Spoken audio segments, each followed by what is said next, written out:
Deep in the Pentagon, 1962, America's top military leaders gather, not to defend the nation but to plot an attack on it.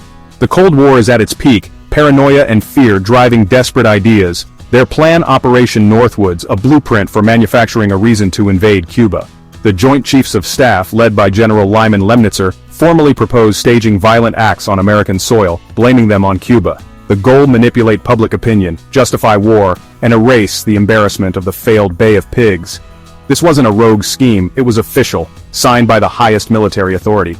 The document called for America to become its own enemy, sacrificing trust and lives for a political objective. The plan's logic: only a shocking, emotional event could unite the country behind an invasion. They referenced "Remember the Maine," seeking to create a new rallying cry built on fiction. The proposal lands on Secretary of Defense Robert McNamara's desk, outlining a series of false pretexts for war.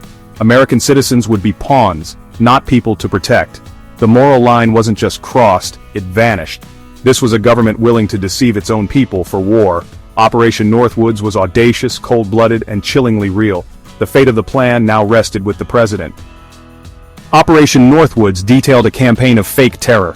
Plans included bombing American cities, staging Cuban attacks at sea, and even faking the downing of a passenger plane. The generals proposed real casualties, state funerals, and media manipulation to maximize outrage. They even considered blaming Cuba for sabotaging John Glenn's spaceflight. Hijacking simulations were on the table. College students kidnapped, a drone destroyed, and the world told Castro was to blame. Every detail was designed to weaponize fear and manufacture consent for war. The plan was a complete fabrication, ruthless in its efficiency. No moment, no symbol, was off limits for exploitation. The deception was total. America's own military plotting to fool its people. The proposal reached President Kennedy. He was stunned, asked to approve attacks on his own citizens.